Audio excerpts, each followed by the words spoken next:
One. All right, we are live. What's going on, 6FDA fam? Hope everybody is having a great day. We're definitely being productive today. I'm here with a special guest, Stephanie. Nice to see you. Thank you for joining us. No problem. Yeah, so Stephanie is has a lot of experience when it comes to running agencies and has worked into the corporate world for over a decade, right?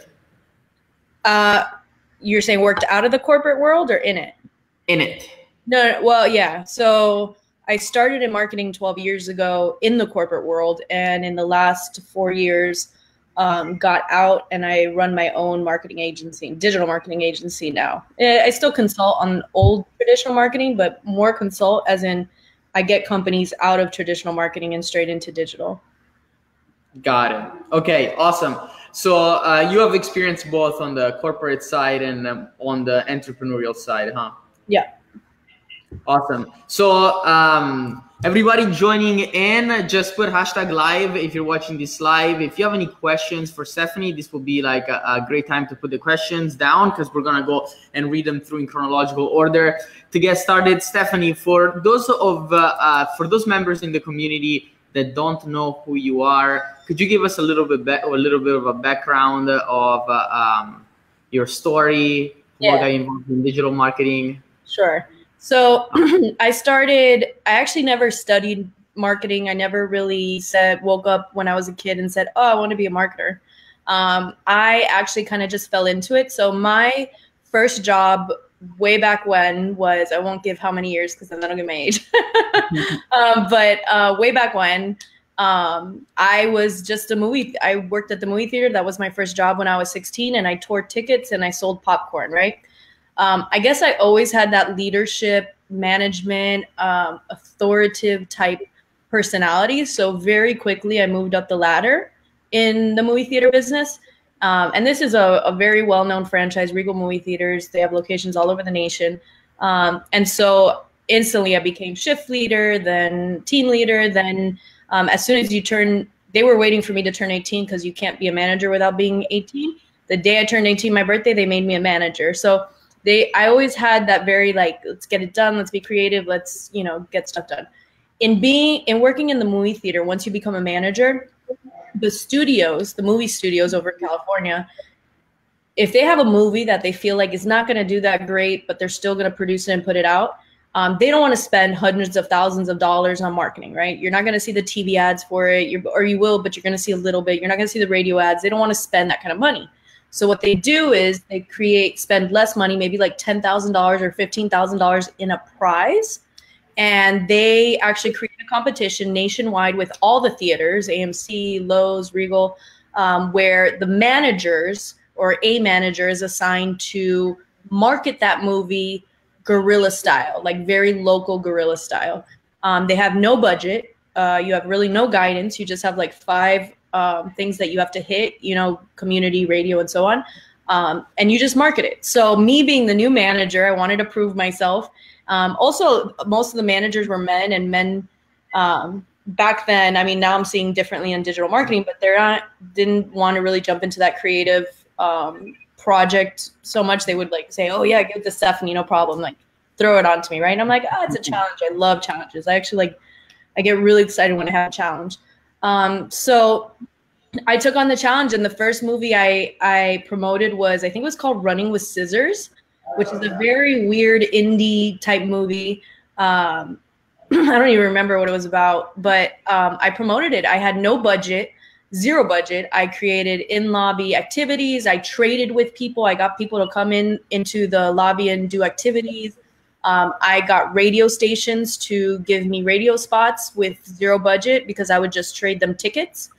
And I would also allow them to advertise in my lobby. So a movie theater can have upwards of 50,000 people going through their lobby on a Saturday night. So that's money, that's buying power that I had, to leverage with the radio station. So it's just knowing what you have in your pocket to use. And then I would create a trade for that, right? So I submitted it. I left Regal. I took a little break because I went to go do an internship with Walt Disney World. That's where I get a lot of my customer service background from working with Disney World. And as I was away, I got an email saying, you won. And I'm like, what? I won, and I won the prize money. I won the marketing nationwide, which nobody in South Florida had ever won before, because it's really rare. You're competing with a lot of people nationwide. So I won. I came back. As soon as the day I came back, the district marketing manager came up and he's like, I need to speak to Stephanie. I'm like, oh crap, I'm in trouble. Because like this guy doesn't talk to you unless you're in trouble. So he sits me down. He's like, so I have this job. Do you want it? And I was like, what? I'm not in trouble? He's like, no, this is the job. It's the district marketing manager for 17 properties from Key West to Jupiter Beach. And it's pretty much doing that marketing, that grassroots guerrilla marketing, what I did in that one store, and teaching all the other 17 stores how to do it. So I took the job because it was like double. I was 19 at the time. It was double my pay. I only had to come in the office on a Tuesday once a week, and I got to travel up and down Florida, and they would pay for it. So this was like a dream job. And I also I would fly to California once or twice a year and meet with the movie studios and the executives, and they would try to sell us on the new movies coming out and all that. So it was really cool, especially for like a 19-year-old at the time. So yeah, I ended up doing that. I went up and down Florida, and we kept winning. I won for Shark Tales. I won for Chronicles of Narnia, and like and it was all these different properties. So it's not like I could only do it on that one in Miami at that one location. No, I went to Delray Beach and did the same thing. I went to Key West and did the same thing. So it's applying that marketing creativity and that knowledge. And think about it, like you with a client, if you have one client that's a dentist, how can I apply that same success to my chiro and to my spas or whatever it is? So that's where I started in marketing. So like I said, I didn't really plan on it. I kind of just fell into it because I was trying to prove myself and be cool. So from there, I ended up building a portfolio, like a massive portfolio. So every time I would create something or do a trade, and this had to do with when you would submit to win these contests, you had to turn in a portfolio, and that's how they graded you. That's how they found the winner, right? So I was used to making these, think of like a scrapbook, like a more professional, pretty scrapbook. So I was used to making that for the studios. So I was like, oh, let me just save this information so I can make one for myself as part of like my resume, right? Nobody really like told me to do that. I just did it.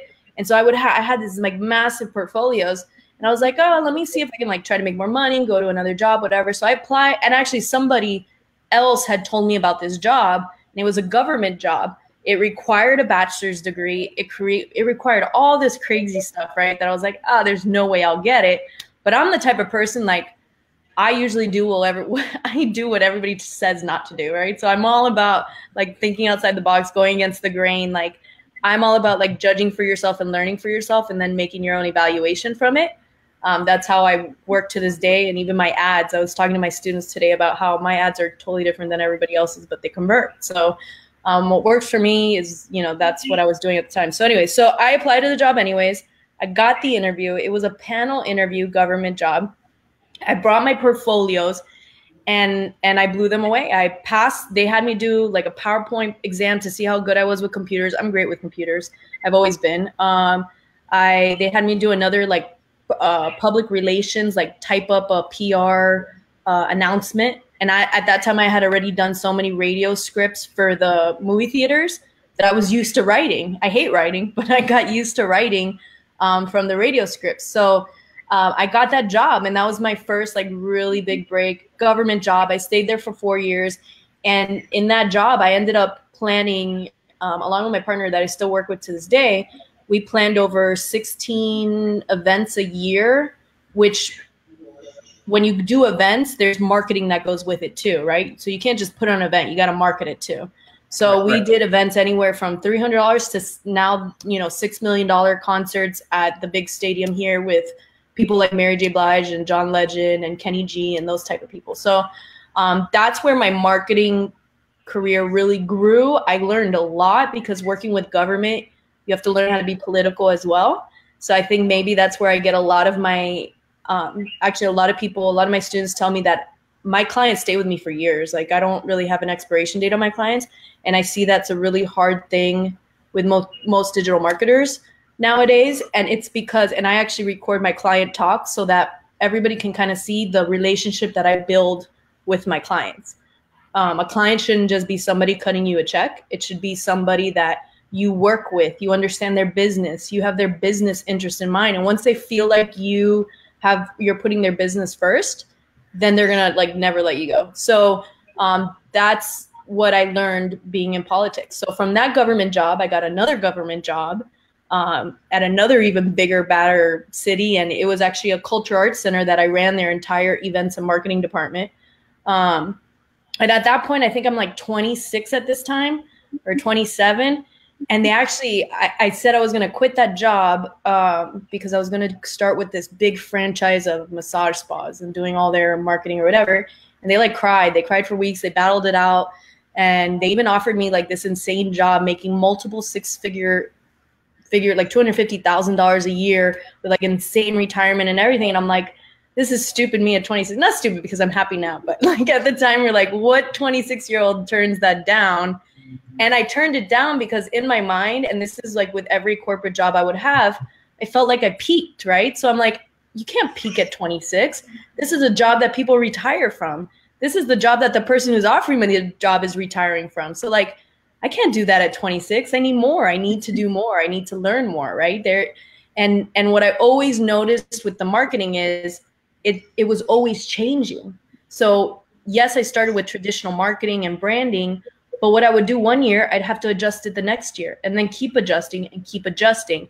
And because marketing, although it started off, you know, I remember designing websites in high school using coding. Like nobody does that anymore. You don't even really need essentially to make a basic website. You don't need to know code anymore. So like in this industry, I learned really quick that it changes very quickly. So you have to be keeping up with the times. And I think I always made an extra effort to do that because I like challenges and I like learning in that sense. I went to advanced high school, where we actually went to college in high school. So I did well in school and all that, but I actually technically never graduated from college. I never got my bachelor's, because I was going to the university and I got my AA and I started doing my marketing classes, and what they were teaching in the university was not what I was experiencing in real life. And in real life, people my age usually are not that advanced in their career, so they don't get the opportunity to compare the two. I had that opportunity to where I'm like, oh my God, no, this is real life marketing, but they're teaching you guys what I was doing 5-6 years ago.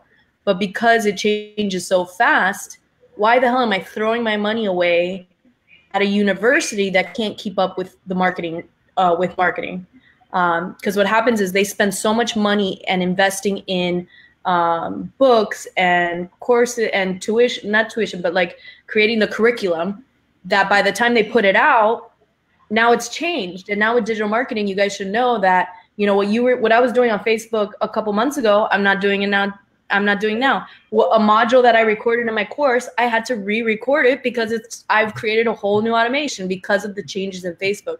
So I think that's just essentially how marketing is. So I started traditional marketing. I saw the shift to digital when I was at that second government job. And that's when I started to really learn digital marketing. And that's when I actually was one of the first beta students for, most of you guys probably know him, Dan Henry. And I know most people say he was the first students, but no, there was only 8 of us. Like we were the first students when he was in the basement, just starting off. We had so much like good one-on-one with him because he didn't have like the massive following he has now. But that's when I got my feet wet with digital marketing and Facebook ads. It was through Dan Henry. Learned his methods. He's brilliant. He's really great. I always say a Dan can sell ice to an Eskimo. So I learned that and then kind of fell off, right? So I stopped learning. And then because my career just kept taking off and I was doing so well. And then at some point I was like, oh no, wait, everything's changed again. I need to learn again. And that's when I went back to Dan and I learned his new stuff. And I did webinar in a weekend over at his house a year ago. So yeah, so transitioning to where I am now. So from that government job, I went to work for the franchise of massage spas. And I kept on getting so many locations that literally like one would fly me to New York and say, okay, I see what you're doing in South Florida. Can you do it for me in New York? Or can you do it for me over here? So then it got to the point where I got too many clients. And also I would have my old bosses still contact me saying, hey, I need you to do this event. I need you to do this marketing. I'm like, no, now I have to go on my own. Like I I can't be under that corporate umbrella working for all these people and getting a paycheck. And also you don't make enough, you don't make as much money. Like even when I was in jobs, there were people that I worked with at the same level that would just go on the raise they would get every year, that 5-10% raise every year. But if you do the math, you'll never make the money you probably want to make. So what I would do is I would jump around. Now I wouldn't recommend jumping around every year, but every like 4 years or so, I would jump around to either a new position or a new job, because that's the only way my salary would increase like $10,000, $20,000 by jumping around. If you stay stagnant in a corporate job, you'll never, on 5 to 10% raises, do the math, you won't be anywhere in 20 years. Right. So anyway, so that's how I kind of went on my own and created my own agency, and now it's just kind of like rolled out from there. So now I got, my agency is like pretty steady flow. It's successful. My clients are happy.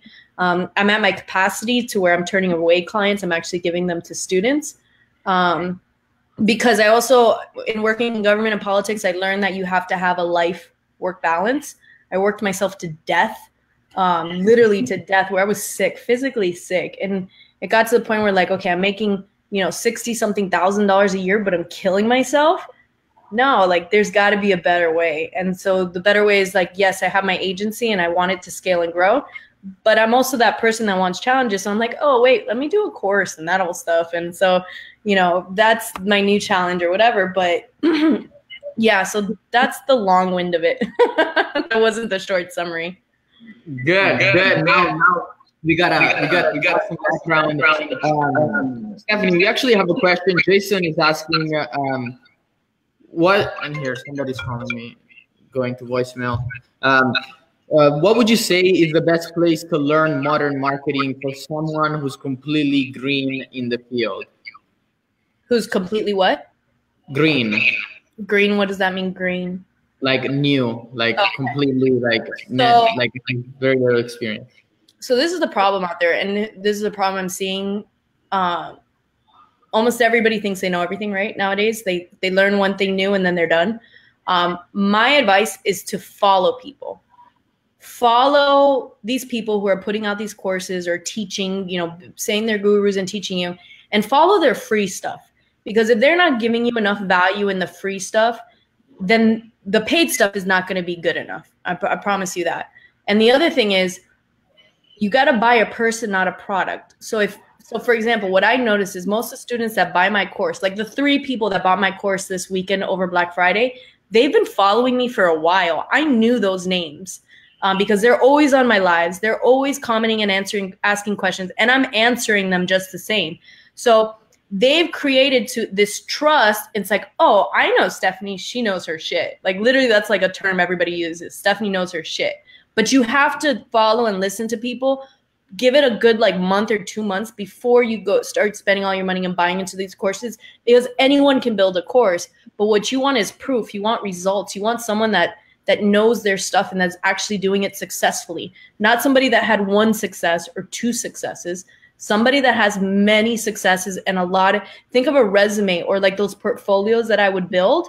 You need somebody that has those portfolios of proof, because if you just learn from someone who has like the 1 or 2 successes and that just does the same thing over for every single promotion and every single client, that's not a successful agency. You have to. So my advice is start following people, join the free groups, become their friend on Facebook, and get to know the person, ask questions, jump on the lives. And once you watch enough lives, you're going to now know like, oh, I feel really comfortable with this person. Yeah, maybe I should buy their stuff. Or like, I got tagged in a post the other day of like, oh, these are the list of the 10 people that always give so much value in their free groups. Can you imagine what they have in their paid groups? And that's someone that like has been following me for like 6 months, and she's not even a paid student, but she's seeing the value in the free, that she's like, oh, I can trust this person. Like you have to build that trust, because everyone nowadays has a freaking course. Doesn't mean they're all good. Doesn't mean they're all right. So I don't have shiny syndrome and go buying up a million courses. You'll never learn. And I'll also say the other thing you really need to look for, especially if you're a newbie, is not only courses, is people who are selling the support system that go along with it, right? So like, for example, part of the course, I can give you all the modules all day. I can make 100 modules. Doesn't mean you're going to learn from them. Doesn't mean you're going to understand them. So like, for example, I have a private student group and my students say that's where they end up understanding things. That's where they learn stuff because I'm answering all of their questions. They're putting real live ads and results and everything. Their current ads that are running. Should I adjust this? Should I change this? They're putting it. You need that support, whether it's group coaching, a community, something attached to the course. Because I've bought every course you can think of and I'll watch a module, but then I'll forget it, right?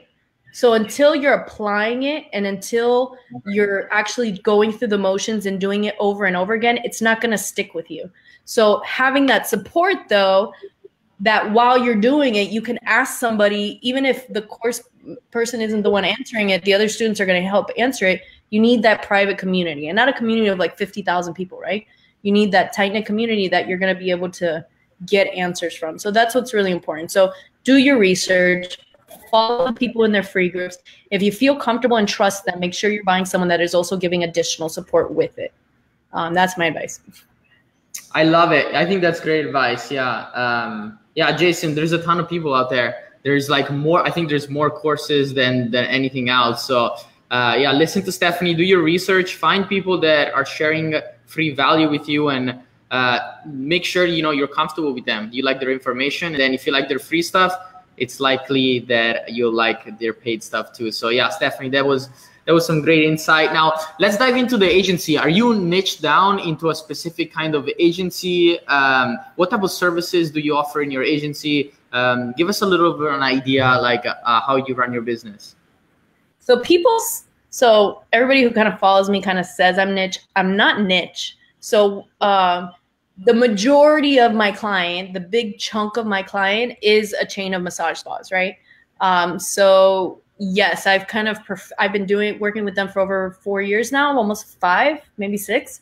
And I've pretty much like perfected how to do their ads. I mean, Black Friday alone, I was doing the numbers with my client this morning. I think we're close to $10,000 in less than 3 days, right? So I've kind of like really perfected that in like what to write in the ad copy and how to do it and the strategies because I've been doing it for so many years. But I wouldn't say that's niche because I take those same strategies and I apply it to my realtor or I apply it to my dentist or my chiro, or my med spa. You know, it doesn't have to be spa. So at least the way that I teach Facebook ads, I have a system of like where we do this testing phase, and that testing phase can be applied to every industry.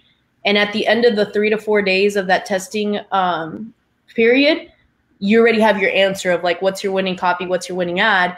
And to the point where one of my students had the weirdest niche I've ever seen in my life. It was like, he even wrote about it yesterday. It was a wealth manager trying to get people to show up to an event geared towards Mormons. Like, it was the most narrowest, weirdest, like. So when he was doing on Zone before he watched my module, I think he spent like almost $300, got one lead in the 30 days, and there was like 3 days left for the event. It was a fail, right? Then we applied my method that I'm telling you, like you can apply it to any industry and it gives you the answer after so many days. He did it and he got 15 leads for that one event instantly. And he said that he actually got a paying job out of that. So now this person is paying him $1,500 a month to do it every month for him. And on top of that, he's doubled the leads every month now because of it. So it's something that, yes, maybe people say, oh, she's the spa expert. Everybody calls me the spa expert, right? And I get it because I have a crap ton of social proof for spas. And I have, case studies. I have master classes for everybody that they can just use to go get other clients. But my methods, like I apply to my other clients as well. Like I had my realtor client come on a live in my group as well. And she's like, yeah, we did the same thing. So no, I don't niche. I don't recommend people niching. It just kind of happened to me because when I got one spa client, they're a franchise. And like, once you have success with a couple locations, then all the other locations want to come in. So that just is what happened. But no, I don't like to say I niche, but am I really an expert in the spa industry? Absolutely. That's awesome. We have a very similar experience. We run ads for a large corporate franchise as well. And that's exactly what happens. You get results for a couple of locations and then corporate just ask you to do like a corporate call or something like that, and you get like everybody on board. So I actually have a Facebook group just for the franchises across the entire nation. And guess who's the only marketing expert in that group? Me. Yeah. So it's that concept of I give them free advice, the ones that aren't my clients.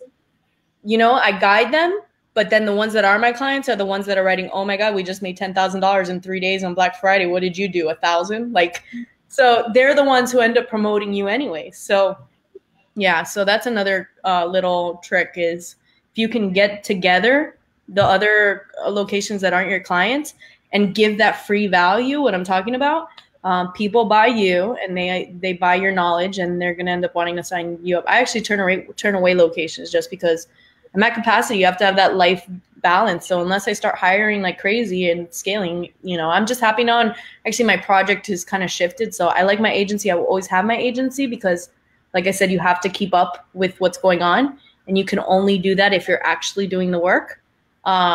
So that's, I think another thing that a lot of my followers like is that I'm giving real time results, right? So like all my students just got all of my Black Friday ads that made over $10,000. All of them got a module that showed how I built the entire thing. Oh, and that's the other thing. And like I do what I teach like very differently from everybody. So for example, everybody's teaching you to use ClickFunnels. I don't use ClickFunnels. I use ClickFunnels for my course. That's it, because I have to, but I'm going to switch that too. But I don't use ClickFunnels for one of my clients. I've tested it. I'm a person of like, I base it on my experience and I've tested it. I always split test everybody's methods and suggestions. My clients have enough money, I can split test it. It just doesn't work. It doesn't convert compared to the other things I'm doing. So usually people always say like they learn totally different stuff in my courses just because what I teach is based on my experience and my successes, not what somebody else taught me. So I'm not regurgitating anything. Got it. Okay, yeah, and that just proves that, guys, there's a ton of ways to get results at the end of the day, and you just got to find the way that works for you and your industry. So absolutely, I agree with you 100%. Now, you mentioned something about client retention. I think that's something like definitely like worth discussing because a lot of people have that problem of not being able to build like a strong enough relationship with their clients and keeping them for a long time. So Stephanie, what is your approach with client retention? What do you do? What do you have like a system in place that you do a weekly call, or I know you have people in groups. What do you do? I do not do weekly calls with my clients. I don't have time for that. I get them in the beginning. Okay. In the beginning, when I start off with a client, yes, I'll agree to a weekly call. The way the process works with me is kind of like once I turn on your system, the way I make it sound like it's some big, like complex software that I've created. And like, just once I turn it on, I run and monitor it, right? Like you have to try to, I make it sound like really complex for them that they're like, oh, I can't even understand that. You're the expert. Like I trust you, right? So in the beginning, yes. To get them to know the system, make sure that they're converting correctly, their front desk isn't screwing it up. It's very much hands-on. But it gets to the point with the clients, once I've had them for so long and they have results, that I maybe talk to them like once a month, once every 2 months, honestly, in a call. Like obviously we email each other throughout, but like in a Zoom call or whatever, like the client I did this morning, I don't think we Zoomed in like 3 months. So you got to get them to that point. And I actually have, and I'll give it to you so you can share it with your group. I'm not a writer. I hate writing. But one day somebody had asked me a question. I just went like on a writing tangent and I made a PDF that's like the 4 agency hacks of how to like keep your clients in the long run. And what I do, like how do I relationship build? What are my hacks? One of them, I'll give you an example, is using them as a guinea pig, right? So for example, my New York client, every time something new comes out with Facebook, or like I'm watching somebody else's live and they're like, we did this successfully, and I'm all about split testing, right? So I'm like, oh, I want to test that and see if it works. I call my client or I email them and I'm like, hey, this new cool thing's happening. I don't know if it's going to work. It might work. It's going to cost you this much. Do you want to be my guinea pig? And they love it because they love to feel that you're always on top of your game. They love to feel like, oh, Stephanie knows the new stuff. I don't know the new stuff. I don't know what's going on. So if you're using them as a guinea pig, now they feel special. They still pay for it. They still, you know, and then when it, you know, the last time I used a client as a guinea pig, shoot, it cost me $35 to do it. It's one of my modules, so I can't really give too much away, but it cost me $35 to do it. I charged them $500 to do it. It took me less than 20 minutes to set up, by the way. So it's not like, so I got paid $500 for 20 minutes.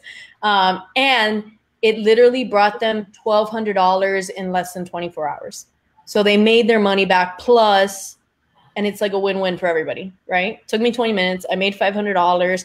It cost them $500, but they made $1,200 in less than 24 hours. So it's actually a module that one of my students told me that they're going to take it and use that as the initial, like, you know, knock them off their socks. They're like, what if we did that initially? Like, and just did, because it's an instant win. It's always an instant win.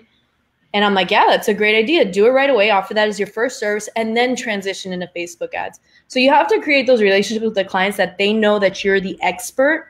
And then I get the students that are brand new that have no experience, right? So they're like, how do I get them to trust me? I need examples. I need social proof. I need case studies. No, you don't.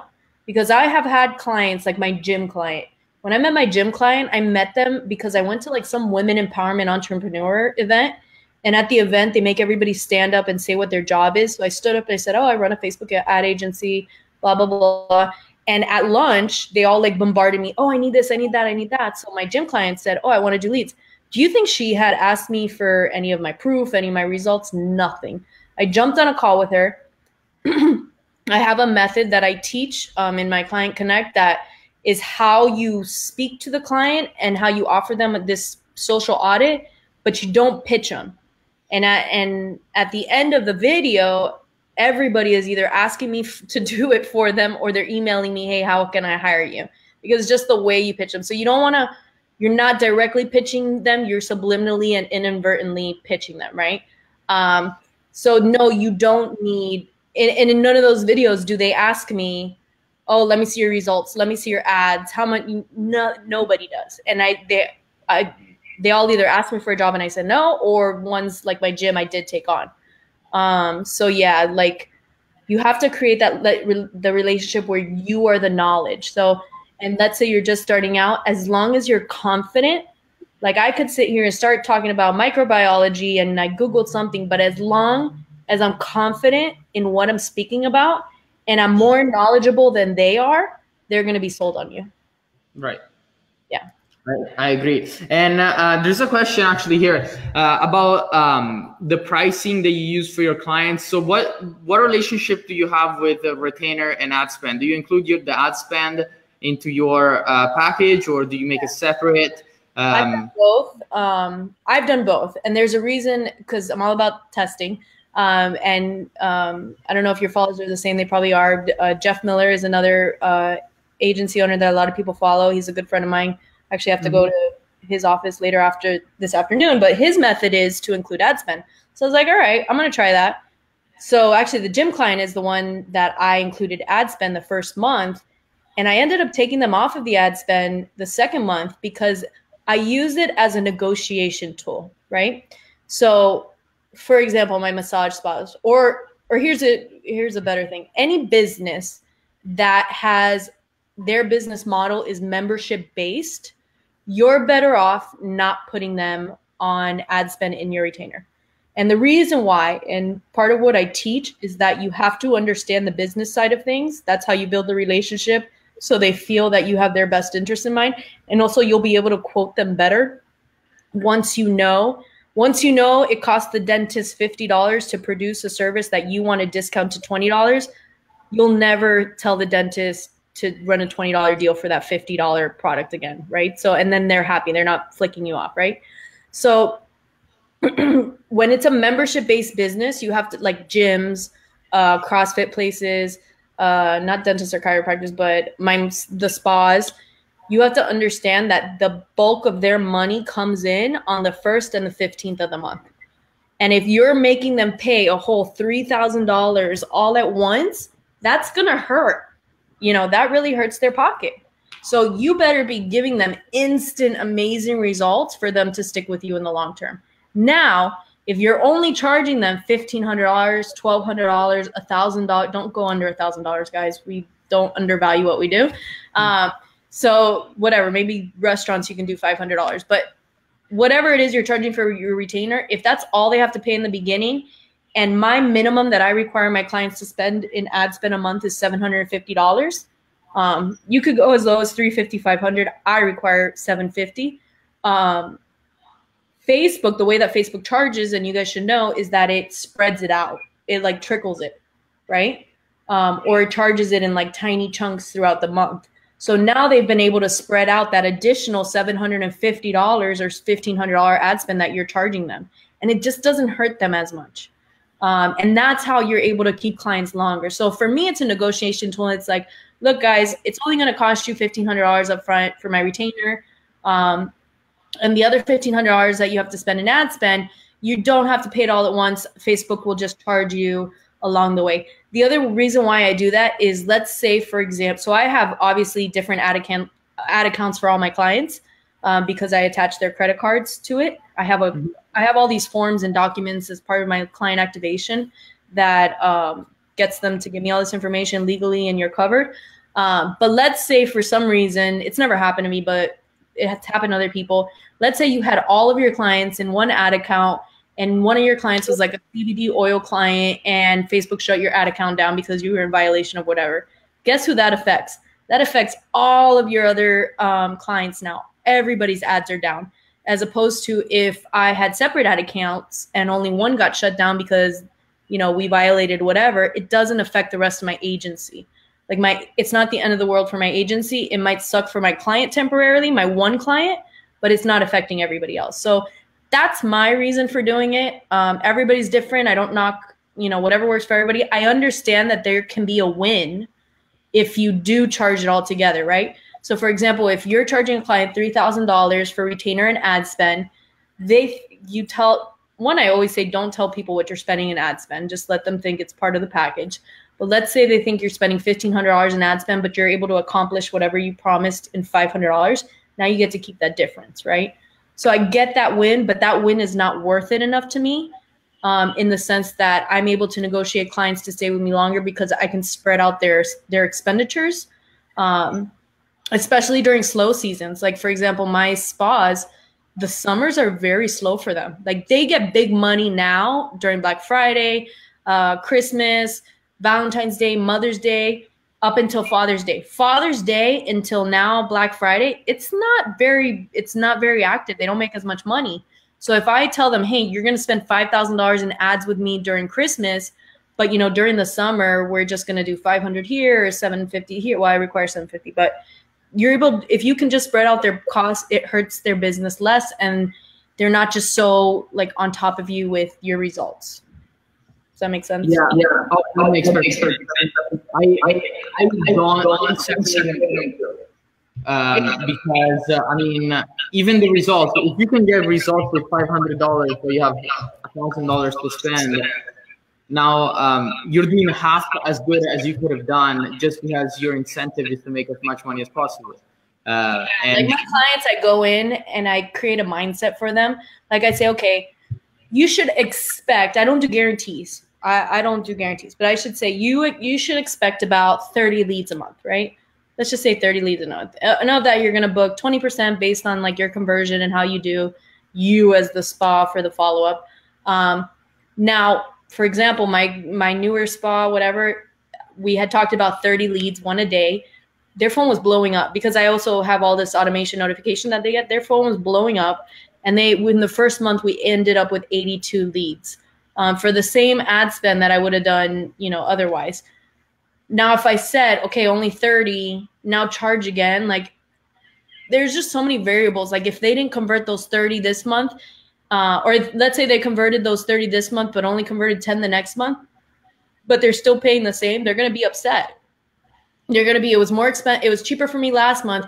This month it's super expensive for me. And then it's this constant like roller coaster of up and down.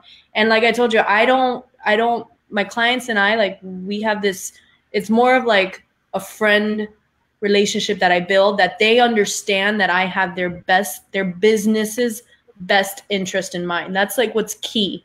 When you're not putting your agency first and you're not putting your interest first, they trust you. And they like, I have clients that just say, I don't care what you do, Stephanie, it's Christmas, just figure it out and tell me what I'm doing. Like that's the relationship I create with them.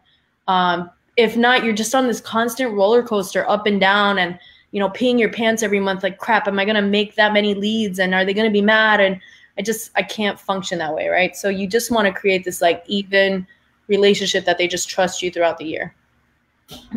I love it. So, there was a ton of value that we were able to share with our community during this interview. So I'm happy that we're able to make this happen. Now, if some of the members in our community are looking to get in touch with you, learn from you, what would you recommend is the best way to do that? Yeah, so I have a free group that I give a lot of free value in. I'm actually going to do a live this afternoon all about Black Friday and what happened in Black Friday. So it's absolutely free. You can join it. You'll learn a lot just from there. It's called Facebook Digital Marketing Know-How. Or if you just put in work smarter, not harder, because I noticed that I would say that a lot, work smarter, not harder. So all my followers are like, that should be the name of your group. That's my group. You can also find it on my profile page, or I'll give you the link and you can share it. That's my free group. I do have a course, but like I told you, like, don't buy my course unless you bought into me and you know me. Once you know me, I know you're going to understand, like, Steph knows her shit, right? The nice thing about my course, though, is that it does come with the private student group, like I mentioned, which I'm very hands-on. Like, I think there was a testimony the other day that one of my students said, like, she never sleeps. Like, we put a question and she answers. We put a question and she answers again. Like, she's always answering. And that's all me. Like, I have staff, but I'm the one answering all the questions. I'm the one with my one-on-one with my students. I pick students for a private Zoom once a month that we end up sharing live for the group. So you can randomly be picked to go on a Zoom and I'll help you solve all your problems. Or like one of my students the other day was going to pitch a new client. I was like, let me know if you want me to jump on it with you. So I'm very, very hands-on in that sense. But at the minimum, go to my free group first. Like, you will get tons of value in the free group just from the interviews. Right after this, I'm doing an interview. The people I bring on, I'm bringing on my client next week, my actual client. I don't think anybody does that. Like, I've never seen anyone interview their client. So I'm like, I keep talking about this relationship I create with my clients. So I asked one of my clients, I'm like, hey, you want to come on a live? And she's like, oh my God, I'm so scared. But yes, I support you and you're amazing. And I'm like, all right, cool, we're going to do it. So we're going to do that next week. So and you can hear like directly from the client. I'm all about that. Like, there's a whole section of my course called Mind Hacking, and it's all the interviews I do with the business owners. So, because you have to get in the mind of the business owner, like, stop putting your agency and your marketing first. Understand their operations. Ask them how their front desk works. There's like a series of questions that's not like marketing related that you need to find out. And once they think like, oh wow, she really wants to know about my business, then they're like, oh crap, we want to hire her. So follow my free group. That's going to be my advice. I'm going to give you the link to my PDF so you guys can have my 4 agency hacks of how to keep clients for the long term, because I'm all about that. And yeah, that's what I recommend. Or that's where you can follow me. I'll give you all the links and then you can share them. So, oh, I lost sound. I can't hear you. Can anyone else hear him? Is it just me now? Should I like karaoke and start singing? Nope, can't hear you. Can you hear me? Can you hear me? I don't know. Something happened, guys. Is it me? Not me. 1.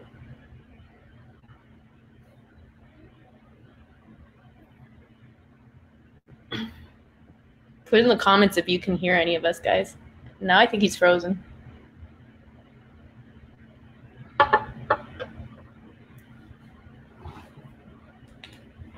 I can see you. I can't hear you. I don't know if you can hear me. His lips are moving, but nothing's coming out. It's Be Live. You guys need to go to Zoom. Be Live sucks.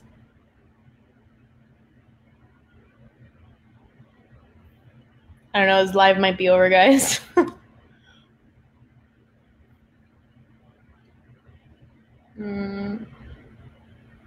No. All right. I don't know if you guys can hear me or you can hear him, but I'm going to get him all the links. I'm going to get him the free PDF for you guys, and I'll get him the link to my free group. Join the free group. There's tons of free information in there. And I answer all of my questions in my free group as well. That's nobody else. So you'll get tons of value there as well. Done? Bye.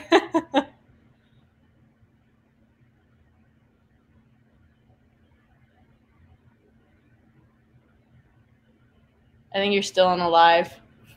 You're still on live. That awkward moment, guys. All right.